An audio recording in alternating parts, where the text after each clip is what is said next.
Bismillahirrahmanirrahim. Assalamualaikum warahmatullahi wabarakatuh. Perkenalkan, nama saya Aris Irawan. Saya dari Universitas Lampung, dari Pendidikan Teknologi Informasi dengan NPM 1913025009. Oke, di sini saya akan menjelaskan mengenai resiko keamanan penggunaan pembayaran elektronik. Nah, mungkin teman-teman di sini belum paham ya belum memahami terkait resiko apa aja sih penggunaan pembayaran elektronik, karena di sini masih banyak sekali untuk teman-teman belum memahami terkait itu. Nah, kita akan mengenai penjelasan terlebih dahulu mengenai pembayaran elektronik. Nah, apa sih yang dimaksud dengan pembayaran elektronik atau electronic payment? Nah, adalah model pembayaran yang memudahkan dan menawarkan keamanan kepada penggunaan dalam melakukan transaksi pembayaran. Jadi untuk pembayaran elektronik payment ini adalah salah satu bentuk elektronik digital. Elektronik atau e-money, electronic money atau uang elektronik, uang dalam bentuk elektronik yang digunakan pada transaksi pembayaran di internet melalui cara elektronik seperti menggunakan smartphone. Uang elektronik ini merupakan prabayar, yaitu nilai uang dari seseorang yang disimpan pada suatu media. Kemudian, alat transaksi pembayaran elektronik yang bisa dilakukan transaksi dengan elektronik dengan menggunakan perantara yaitu internet, komputer network, juga digital store of value system. Kemudian terdapat terdiri dari unsur-unsur seperti uang elektronik diterbitkan dengan nilai-nilai mata uang yang dipindahkan sebelum dari nasabah atau penggunaan kepada penerbit. Nah, kemudian uang disimpan di mana sih? Yaitu di media elektronik yang berbentuk chip dalam sebuah server. Itu kita berbicara dengan sistem. Tadi sedikit menjelaskan terkait apa sih pembayaran elektronik, apa sih yang dimaksud dengan pembayaran elektronik. Mungkin teman-teman sudah mengalaminya, yaitu kita kalau belanja di Shopee itu kita menggunakan dana GoPay.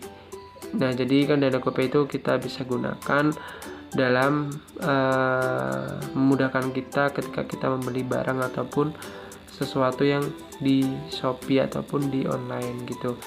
Nah, apa aja sih resiko keamanan data kita ketika kita membayar elektronik gitu, kita sebagai pengguna dalam pembayaran elektronik? Antara lain pasti ada resiko ya, setiap di dunia cyber itu pasti ada resikonya ketika kita sudah terjun di internet. Yang pertama pencurian. Dalam pencurian ini kita nggak face to face gitu ya, kita nggak ketemu, tapi ini kita pencurian dalam bentuk kejahatan secara elektronik atau e-money. Yang paling sederhana adalah dengan mencuri kartu e-money atau ATM kita memiliki orang lain untuk kemudian menggunakan dana yang masih tersisa dalam ATM tersebut. Pencurian juga dapat dilakukan oleh oknum penyelenggaraan e-money, misalnya dengan melakukan pengisian dana secara tidak ilegal gitu. Jadi ada peminjaman online atau pinjol. Perlu hati-hati ya teman-teman ketika kita mau meminjamkan online. Itu salah satu trik mereka untuk mencuri data kita untuk mencari uang gitu. Pencurian juga bisa dilakukan misalnya dengan cara mencuri kata sandi dari data kalian yang kalian berikan kepada mereka. Yang kedua yaitu duplicate of device gitu. Jadi resiko kejahatan ini merupakan upaya untuk membuat duplikat dari kartu asli sehingga dapat digunakan untuk melakukan transaksi pembayaran. Sebagaimana kartu asli, jenis kejahatan ini cukup rumit dan dilakukan oleh oknum yang memiliki tingkat keahlian teknis sangat tinggi. Jadi duplicate of device itu termasuk menduplikat kartu ATM kalian menjadi kartu ATM yang menjadi dua gitu. Tapi itu adalah kejahatan yang sangat tinggi yang sudah profesional. Kemudian ketiga, alternation of duplication of data. Jadi resiko ini merupakan resiko kejahatan yang melalui upaya perubahan atau modifikasi data atau aplikasi yang ada pada kartu asli sedemikian rupa sehingga pelaku memperoleh keuntungan finansial. Misalnya menambah dana e-money atau uang elektronik merupakan sistem internal aplikasi. Alternative of message atau pesan. Resiko ini merupakan upaya perubahan investasi ketika data elektronik dikirim pada transaksi berlangsung. Potensi risiko ini lebih mungkin terjadi ketika e-money digunakan untuk pembayaran melalui internet. Jadi yang kelima, penyangkalan transaksi.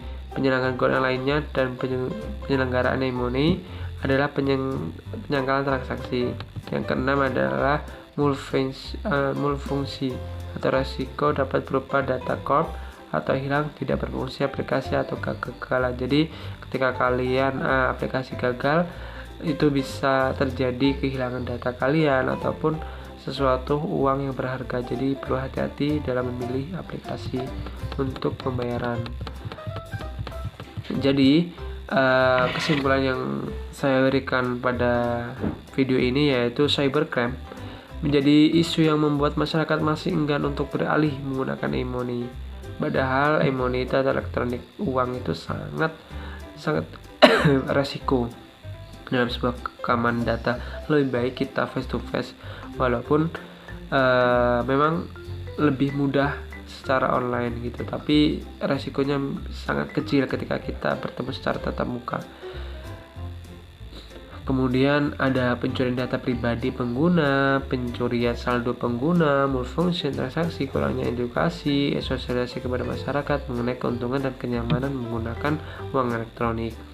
Ada beberapa hal yang dapat menjadi pertimbangan untuk mulai beralih menggunakan elektronik karena dengan kemajuan teknologi saat ini, lambat laun uang tradisional berbentuk kertas dan uang logam memiliki tingkat kenyamanan efisien yang lebih tinggi dibandingkan uang kertas. Jadi bisa bahaya juga kalian kalau sudah nyaman di bagian transaksi online gitu. Itu sudah termasuk menghilangkan esensi dari tradisional kita gitu, walaupun kita mengikuti perkembangan zaman.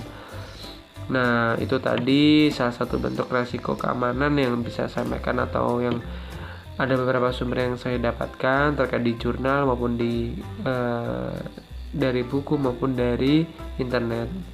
Nah, mungkin itu yang bisa saya sampaikan.